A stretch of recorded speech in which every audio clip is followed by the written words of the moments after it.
सरकारी समाधान मानेंगे किसान, बड़ा सवाल। नमस्कार, बात मुद्दे की में आपका स्वागत है। मैं हूं राजेश सक्सेना। बुधवार को किसानों के साथ 11वें राउंड की बातचीत में सरकार कुछ झुकती हुई नजर आई। केंद्र ने बुधवार को किसान नेताओं को 2 प्रपोजल दिए हैं। केंद्र ने किसानों के सामने प्रस्ताव रखा कि 1.5 साल तक कृषि कानून लागू नहीं किए जाएंगे और वो इस संबंध में एक हलफनामा कोर्ट में पेश करने को भी तैयार हैं। इसके अलावा एमएसपी पर बातचीत के लिए नई कमेटी का गठन किया जाएगा। कमेटी जो राय देगी उसके बाद एमएसपी और कानूनों पर फैसला लिया जाएगा। हालांकि किसान नेता कानूनों की वापसी पर ही अड़े हुए हैं। किसानों की इस बीच आज बैठक हुई और किसान इसी बैठक में प्रस्ताव पर अपना जवाब देंगे। हालांकि बैठक में क्या कुछ हुआ इसका अभी खुलासा नहीं हुआ है। किसानों ने साफ कर दिया है कि 26 जनवरी को ट्रैक्टर रैली होगी। वहीं सुप्रीम कोर्ट के निर्देश में भी एक कमेटी का गठन हो चुका है।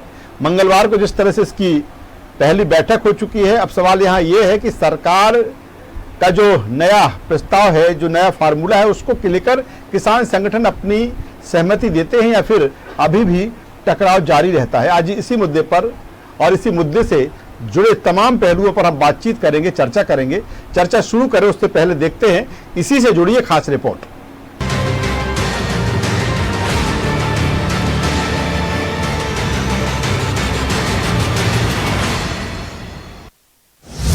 दिल्ली पहुंचे हजारों ट्रैक्टर।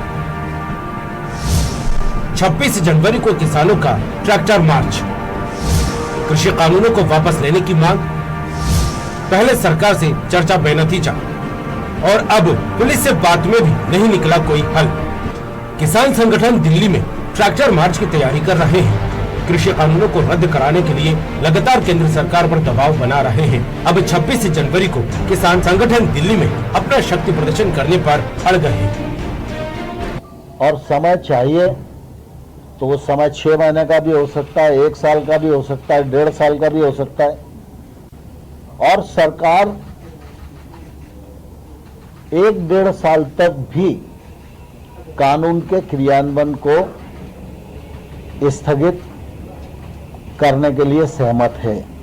चलिए एक नजर में समझते हैं क्या रहा अभी तक किसान आंदोलन में। दिल्ली की सीमाओं पर तीनों कृषि कानूनों के खिलाफ किसानों का आंदोलन। किसान संगठनों और केंद्र के बीच 10 दौर की बातचीत भी बेनतीजा। सरकार ने किसानों से गणतंत्र दिवस पर ट्रैक्टर रैली न करने का अनुरोध किया। 1.5 साल तक कानून को स्थगित करने का प्रस्ताव दिया। ट्रैक्टर रैली के खिलाफ दिल्ली पुलिस की याचिका पर सुप्रीम कोर्ट में सुनवाई। कोर्ट ने कोई आदेश पारित करने से इनकार किया। पुलिस और किसानों में बातचीत पर नहीं निकला कोई हल। किसान संगठन कृषि कानूनों को लेकर लगातार दिल्ली की बॉर्डर पर डटे हुए हैं। किसानों और केंद्र सरकार के बीच अब तक 10 दौर की वार्ता हो चुकी है, लेकिन अभी तक सारी वार्ता बेनतीजा रही। सरकार ने साफ कर दिया है कृषि कानून वापस नहीं लेंगे, तो किसान संगठन कृषि कानून को वापस लेने की मांग पर अड़े हैं। अब देखना होगा इस आंदोलन का क्या हल निकलता है।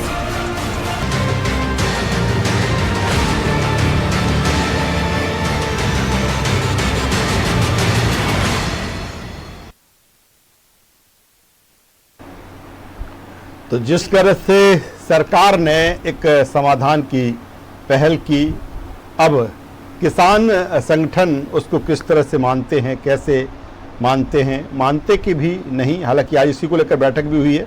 हालांकि अभी कोई अपडेट इसको लेकर नहीं आया है कि क्या कुछ बैठक में तय किया गया है। दूसरी तरफ जिस तरह से इस पैकेज के ज़रिए तमाम सारी बातें, चाहे ट्रैक्टर मार्च को लेकर पुलिस के साथ भी बैठक हुई है जिस तरह से कोर्ट ने कहा था, लेकिन कोई उसका नतीजा हल नहीं निकला है। कोर्ट सुनवाई को लेकर जिस तरह से कोर्ट ने कहा है, सरकार के पाले में ही गेंद डाली है। इसको लेकर आज इसी से जुड़े तमाम पहलू पर हम चर्चा करेंगे, बातचीत करेंगे, क्योंकि चर्चा तो लगातार इसको लेकर हो रही है। लेकिन जो ताज़ा अपडेट है कि सरकार जिस तरह से 1.5 साल को लेकर कह रही है कि 1.5 साल तक ये कानून लागू नहीं होगा, एमएसपी पर कमेटी के जरिए बातचीत होगी, तमाम सारी चीज़ें हैं। चर्चा शुरू करें उससे पहले अपने मेहमानों से आपका परिचय कराना चाहेंगे, तारुफ कराना चाहेंगे। हमारे साथ में हैं शंकर लाल तिवारी साहब, पूर्व विधायक और बीजेपी के वरिष्ठ नेता। स्वागत करता हूं शंकर लाल जी आपका। दुर्गेश शर्मा साहब, कांग्रेस के युवा नेता और प्रवक्ता। दुर्गेश जी आपका भी स्वागत करता हूं। और वरिष्ठ पत्रकार और सलाहकार संपादक डिजियाना मीडिया समूह रमेश शर्मा जी। रमेश जी भी आपका भी मैं स्वागत करता हूं। सबसे पहले शंकरलाल तिवारी साहब आपके पास में आता हूं। जिस तरह से कहीं ना कहीं जो हम लगातार बात कर रहे थे कि दोनों अपनी जिद पर अड़े हैं और तमाम दौर की बातचीत भी हुई, बैठकें भी हुई, लेकिन कोई नतीजा नहीं निकला। लेकिन जिस तरह से बुधवार को सरकार 1.5 साल को लेकर जिस तरह से कहा है कि 1.5 साल तक ये कृषि कानून लागू नहीं करेंगे, एमएसपी पर कमेटी के जरिए बात करेंगे। आज किसान संगठनों के बीच बैठक भी हो चुकी है, हालांकि अभी क्या कुछ हुआ है सामने नहीं है। क्या लगता है कि अब उस दिशा में कहीं ना कहीं सुलह की दिशा में बढ़ता ये सारा घटनाक्रम दिख रहा है कि अभी भी कुछ पैच हैं? देखिए, आग्रहपूर्वक आपने आज बात की है कि दोनों जिद पर अड़े हुए हैं जी। अपन एकदम नंगी आंखों से देख रहे हैं जी। कि केंद्र की सरकार ने जिद नाम की चीज तो की ही नहीं। ये सच है कि कई वर्षों से सन 2002 से और कृषि कानूनों के संशोधन पर विचार कांग्रेस भी करती रही, अन्य दलों के भी किसान नेता करते रहे, शरद पवार, सिब्बल, ये सारे लोग। 2019 के घोषणा पत्र में भी कांग्रेस के कानून सुधारों की बात थी और यही बातें थी कमोवेश। और सरकार जिद में मैं इसलिए कह रहा हूं कि नहीं अड़ी थी, इसलिए कि उसने निरंतर वार्ता का ऑफर किया है। दुनिया के इतिहास का मैं नहीं जानता, पर हिंदुस्तान के इतिहास का शायद ये पहली कोई सरकार होगी जिसने आंदोलनकारियों को एक पल भी अपने से दूर नहीं समझा। और इसलिए कि ये देश के अन्नदाता का सवाल था, झंडा और बैनर भले अन्य लोगों के बीच में घुस गए हो और वो वामपंथी रहे हो, कोई रहे हो, पर केंद्र सरकार ने कभी भी जिद नहीं की, क्योंकि उसका विचार कुल एक है, किसानी को फायदे का धंधा बनाना, किसानों की आमदनी बढ़ाना। और उसी लिए उसने मुक्त बाजार की बात करी, मुक्त व्यापार की बात करी। कृषि भी व्यापार बन जाए, उद्योग बन जाए, और जिस तरह बाकी व्यापार, बाकी उद्योगों के दाम खुद उनके प्रोडक्शन करने वाले तय करते, इस तरह किसान भी तय करने लगे, उसकी आमदनी बढ़े और वो अलग अलग जिनसें बोए, उसका इंफ्रास्ट्रक्चर बढ़े, पानी के संसाधन बढ़े, अन्य संसाधन बढ़े, उसको समय पर बोआई का पैसा मिल जाए। और विशेषकर छोटी जोत के किसानों को भी जो एमएसपी तक पहुंच नहीं पाते, मात्र 5-6% एमएसपी पे खरीद होती है कुछ खास प्रदेशों में, और इसलिए सरकार तो जिद में रही नहीं। जिद तो शुरुआत में आंदोलनकारियों ने ही मान ली कि या तो कानून वापस करो या तो कोई मतलब नहीं किसी बात करने का। जबकि सरकार ने बार बार कहा कि हम एमएसपी जारी रखेंगे, हम जो है तो मंडियां जारी रखेंगे, हम जो है तो टैक्स की बात आई थी कि मंडी में टैक्स लगेगा, मंडी के बाहर टैक्स नहीं लगेगा, उसको भी सरकार ने मान लिया। एक बात और आई थी कि कोर्ट में जाने की बात पहले थी मसौदे में। हाँ। यदि लेन में कोई विवाद आता है तो एसडीएम कोर्ट तय करेगी। चलिए शंकरलाल जी, मैं दोबारा आता हूँ छोटे छोटे कमेंट्स के साथ में, और दुर्गेश शर्मा जी के पास में आ जाता हूँ। दुर्गेश जी से भी पूछ लेता हूँ कि कांग्रेस क्या, जिस तरह से सरकार ने ऑफर 1.5 साल का कि 1.5 साल तक नहीं कानून लागू करेंगे, कांग्रेस को कितना मंजूर है, या कांग्रेस क्या कुछ सोचती है इसको लेकर कि एक सुलह की दिशा में एक कदम आगे बढ़ी है सरकार? राजेश जी, ये तो भूल भुलैया है जी। 1.5 साल तक हम आप पे कानून लागू नहीं करेंगे, 1.5 साल बाद फिर क्या? कानून तो आप लागू करेंगे ना। तो फिर केवल 1.5 साल की छूट के लिए आज आंदोलन खत्म कर दो, 1.5 साल बाद फिर आ जाना आंदोलन करने के लिए, ये कौन सा ऑफर है था? आज निर्णय करिए ना। आज किसान अपनी बात पूरी तरह से आपके सामने रख चुके हैं। कोई नई बात तो आज से 1.5 साल बाद नहीं होगी यदि यही कानून है तो। जब उन्होंने तय किया कि हमको ये कानून मंजूर नहीं है, कानून किसके लिए? आप उनकी भलाई के लिए करने की बात कर रहे हैं ना, साहब अन्नदाता की भलाई के लिए। तो अन्नदाता कह रहे हैं कि साहब इसमें हमारी भलाई नहीं है, ये कानून हमारे लिए मत बनाओ। तो जब सब चीज उस पर चर्चा हो रही है और सब ये बात कह रहे हैं तो आप मानो। आप पहले यदि चर्चा कर लेते हैं कानून बनाने से पहले इन किसानों से, किसान संगठनों से, और फिर कानून बनाते तो स्वागत होता, सब लोग मिलके कानून बनाते। आपने तो लॉकडाउन में चुपके से कानून बना लिया और आज पूरी भारतीय जनता पार्टी ये कह रही है कि साहब ये तो कांग्रेस का भी इस पे इसी तरीके कानून बनाना चाहती थी। ये आपकी सोच होगी साहब। कांग्रेस ने क्या कानून बनाना था, वो कानून कोई अस्तित्व में तो आया नहीं।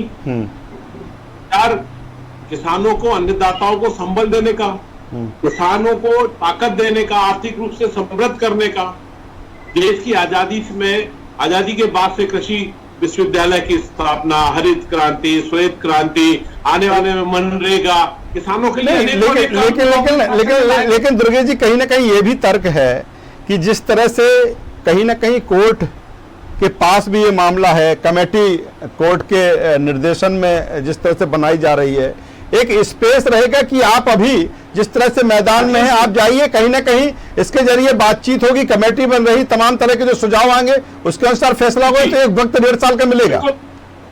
राजेश जी, पहली बात तो ये है कि न्यायालय गया कौन? क्या किसानों ने न्यायालय से मदद मांगी थी या न्यायालय के समक्ष प्रस्तुत हुए थे कि साहब ये काला कानून आप वापस करवाएं? समझ से परे है साहब। न्यायालय ने निर्णय दे दिया, 4 लोगों की कमेटी बनाई, एक ने उसमें से अपने आप को बाहर कर लिया, अब 3 लोग हैं जो लेकिन दुर्गेश जी, कहीं ना कहीं कब तक ऐसा आंदोलन, तमाम चीजें प्रभावित होती हैं, तो कहीं ना कहीं एक सुलह, एक रास्ता तो निकले इसको लेकर। तो रास्ता निकालना नहीं चाह रही ना सरकार साहब जी। सबसे पहले किसानों ने एक ही मांग करी कि आप एमएसपी को कानून बना दीजिए, चाहे दुर्गेश शर्मा को खरीदना हो, शंकर लाल तिवारी जी को खरीदना हो, माननीय रमेश शर्मा जी को गेहूं खरीदना हो, या जो भी खाद्यान्न खरीदना हो, सरकार जो रेट तय कर देगी, जो एमएसपी तय होगा उस पर खरीदी होगी। क्या दिक्कत है? एक नियम बना दो। आप कह रहे हो कि एमएसपी आप नहीं खरीदना चाहती सरकार, मत करिए, पर कम से कम फिक्स कर दीजिए मार्केट में इससे कम में नहीं बिकेगा।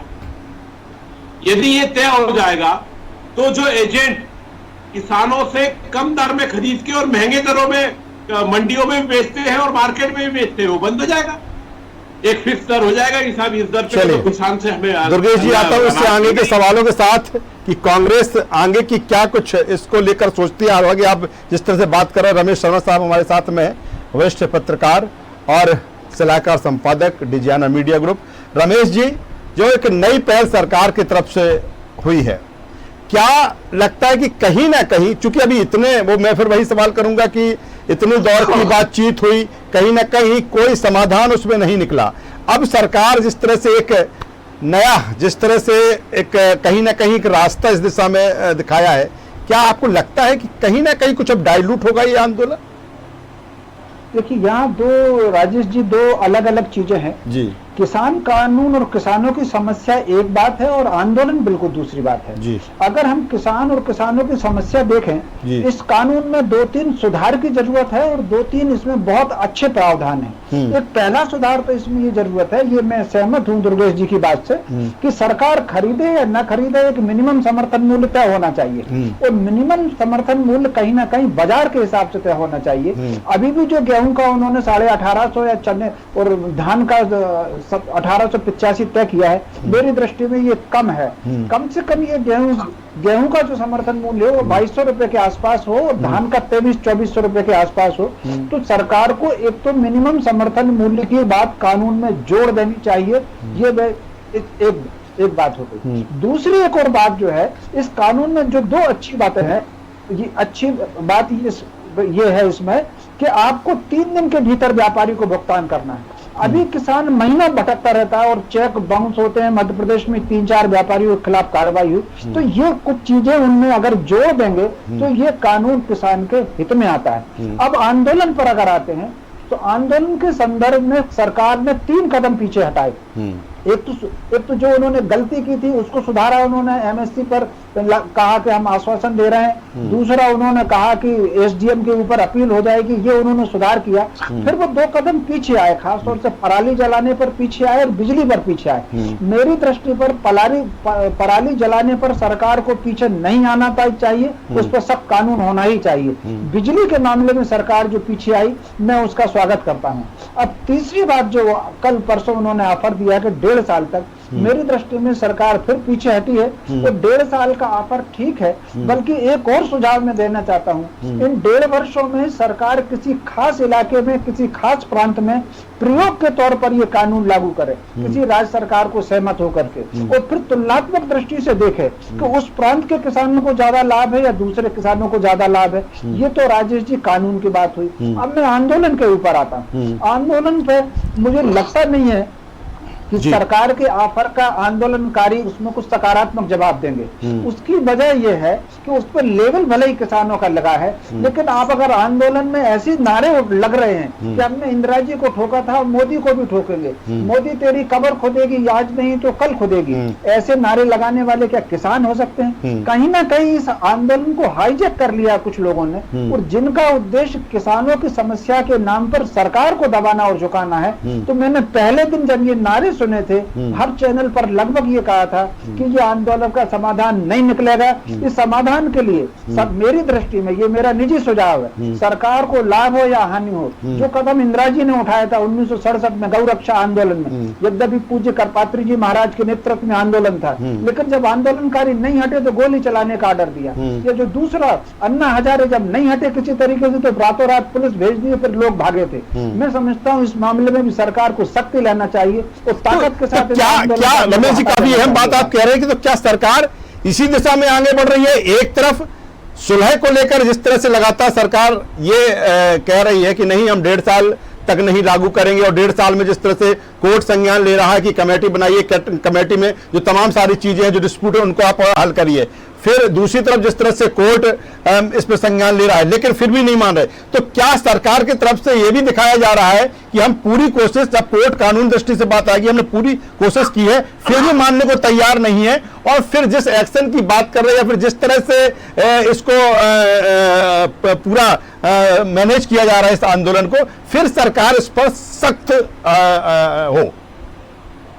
मेरी दृष्टि में तो सरकार को सख्त होना ही चाहिए, लेकिन सरकार उदारता का भाव दिखा रही है। जो उदारता का भाव चीन के प्रति भारत सरकार ने अब तक दिखाया है, इस आंदोलन पर वामपंथियों की पकड़ हो गई है, और वो कभी भी नहीं मानेंगे। ये वही वामपंथी हैं जिन्होंने आजादी की हर लड़ाई में कांग्रेस का विरोध किया।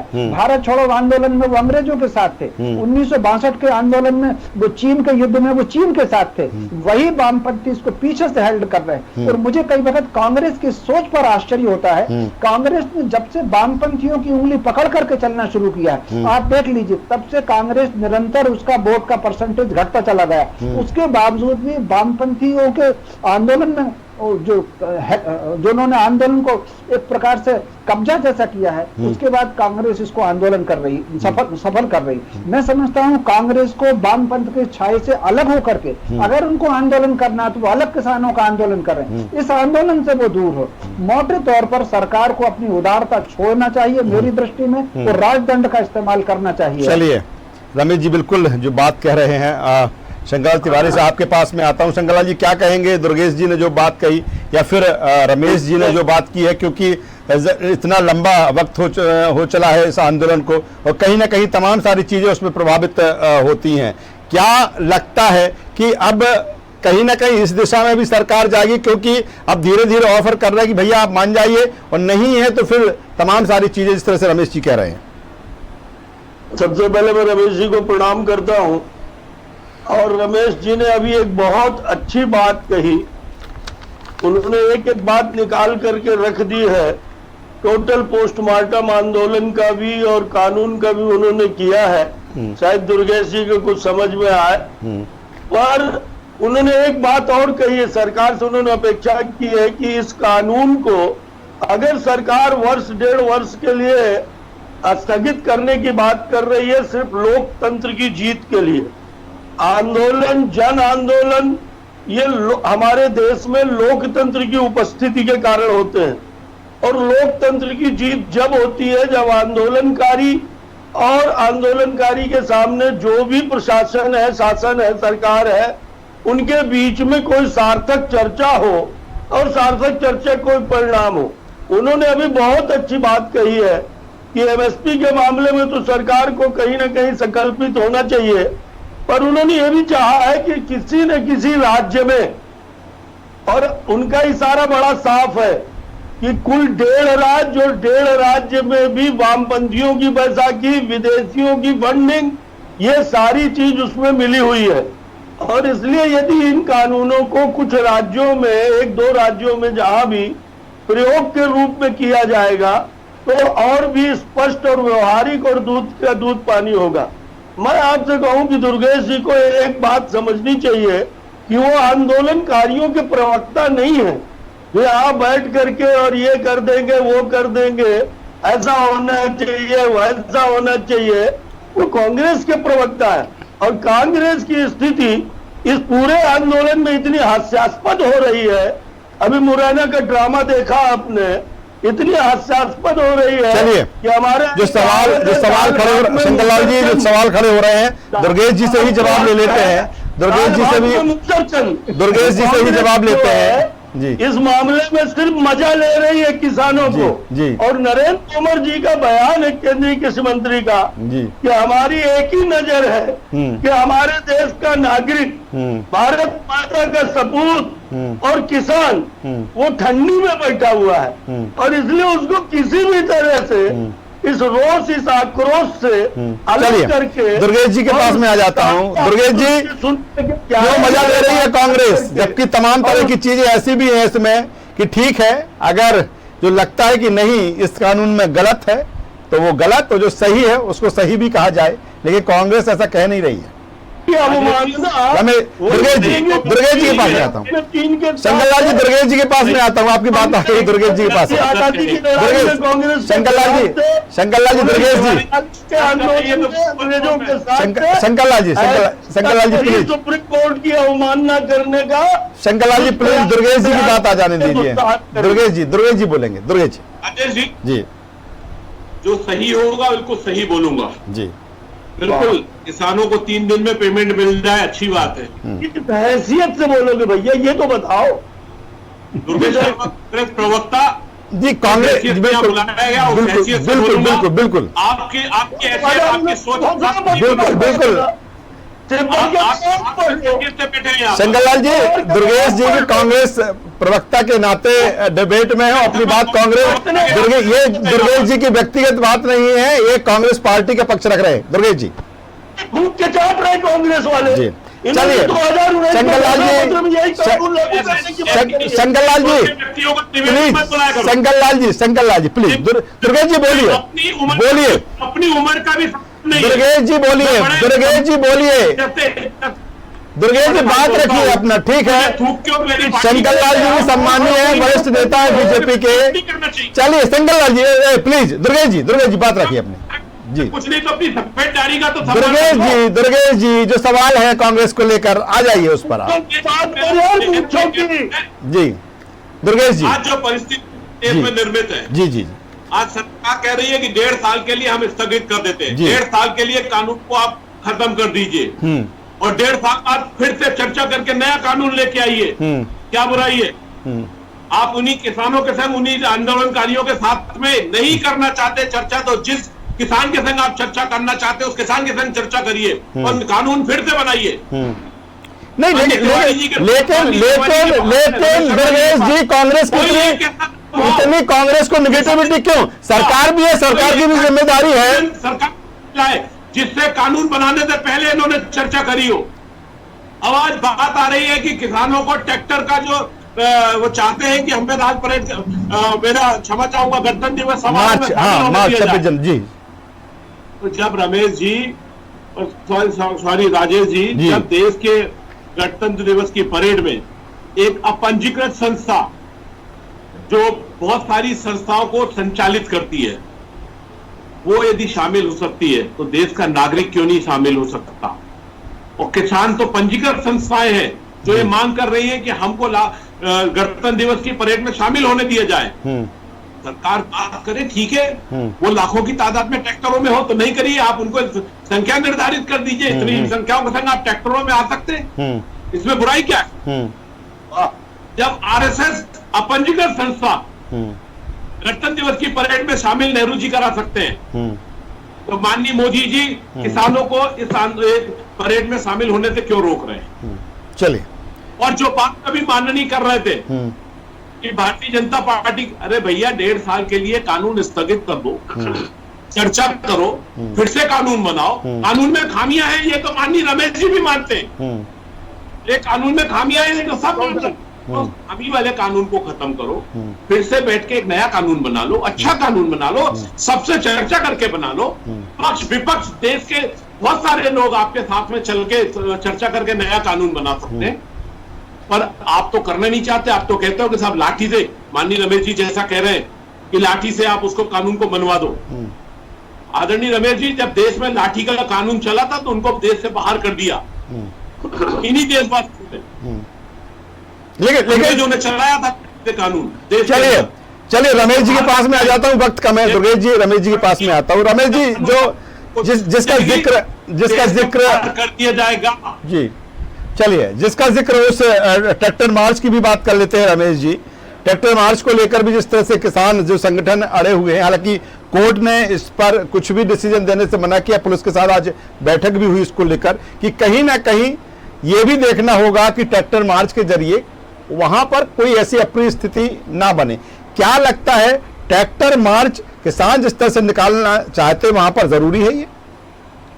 देखिए, मोटे तौर पर ट्रैक्टर मार्च वाकई बिल्कुल जरूरी नहीं है, और मेरी दृष्टि में तो ट्रैक्टर मार्च का जो उन्होंने समय चुना है यही उचित नहीं है। कहीं ना कहीं 15 अगस्त और गणतंत्र दिवस देश के त्योहार होते हैं, इन त्योहारों में तनाव पैदा करना, इन त्योहार कहीं ना कहीं होना चाहिए। तो मोटे तौर पर मेरी दृष्टि में संस्था का पंजीयन नहीं कराया है। चलिए दुर्गेश जी में आता हूँ, रमेश जी बात करने में आपके पास में भी आ जाता हूँ। रमेश जी, मेरा स्वभाव किसी को टोकने का नहीं है, मेरी विनती है हमारे प्रवक्ता जी से कि मुझे अपनी बात पूरी करने दें। रमेश जी, तो मेरी दृष्टि में ये ट्रैक्टर मार्च उचित नहीं है। ये गणतंत्र दिवस और 15 अगस्त दोनों राष्ट्रीय त्योहार हैं, पूरे देश भर को शांति पूर्वक इन त्योहारों को मनाना चाहिए।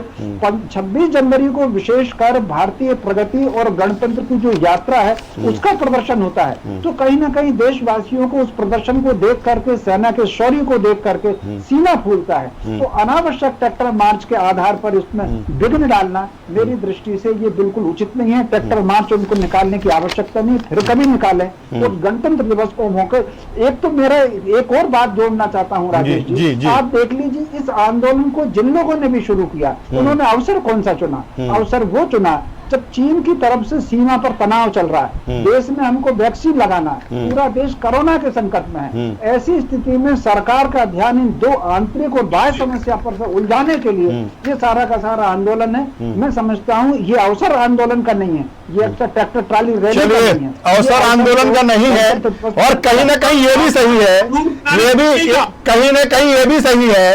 क्या क्या दुर्गेश जी क्या बोल रहे हैं?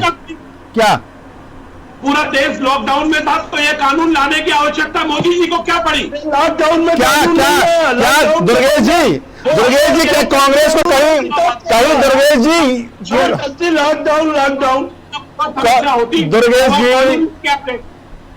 चलिए तो धोखे से कानून किया, अब नहीं बनता, बचने की कोशिश मत करना। चलिए हमने तलवार दी, क्यों नहीं भैया बचने का प्रयास करेगा? मालूम नहीं चले खुदा बनने तो करने पे हम आदा हो, और आप कह रहे हो चलिए वक्त की कमी है, लेकिन ये सही है कि कहीं ना कहीं जो लगातार आंदोलन बढ़ रहा है इसका समाधान जरूर होना चाहिए। सरकार ने एक रास्ता किसान संगठनों के सामने लाए हैं कि कहीं ना कहीं 1.5 साल तक वो कानून लागू नहीं किए गए। मकसद यही है कि इस बीच में जिस तरह से कोर्ट की निगरानी में कमेटी बनाने की बात की जा रही है, जो दिक्कतें रमेश जी वही कह रहे हैं, कुछ चीजें उसमें ऐसी हैं कि उनको एडॉप्ट करने की जरूरत है, वो किसानों के फायदे को लेकर है। लेकिन अगर कहीं कोई दिक्कतें हैं, कहीं कोई तकलीफ है, तो जब बैठक होगी, बातचीत होगी, तो उसमें नतीजा निकलेगा। लेकिन जिस तरह से सियासत और राजनीति कहीं ना कहीं इस आंदोलन में घर कर चुकी है, और यही कारण है कि लगातार आंदोलन बढ़ता जा रहा है। लेकिन कब तक वो तमाम सारी चीजें, चाहे कोरोना काल रहा हो या फिर अन्य तरह की जो देश के सामने चुनौतियां हैं वो रही हों, कहीं ना कहीं समाधान निकलना चाहिए। हमारे साथ इस चर्चा में जुड़ने के लिए हमारे वरिष्ठ पत्रकार रमेश शर्मा साहब आपका, शंकर लाल तिवारी साहब आपका और दुर्गेश शर्मा साहब आपका, तीनों मेहमानों का शुक्रिया करना चाहूंगा। तो कुल मिलाकर किसान आंदोलन पर जो रार लगातार जारी है, समाधान कब निकलेगा ये बड़ा सवाल है, लेकिन बातचीत और बैठक लगातार हो रही है। और कहते हैं कि जब बातचीत होती है, बैठक होती है, कम्युनिकेशन होता है, डायलॉग होता है, तो कोई ना कोई समाधान कभी ना कभी निकलता है। लेकिन इतना भी जरूर है कि सियासत और राजनीति से इतर बातचीत हो तो समाधान जरूर निकलेगा, क्योंकि देश वैसे भी तमाम सारी चुनौतियों से जूझ रहा है। देखना होगा कब इसका समाधान निकलता है। हमारी चर्चा है बस इतना ही। न्यूज़ वर्ल्ड पर खबरों का सिलसिला लगातार जारी है। अब बने रहिए हमारे साथ। नमस्कार।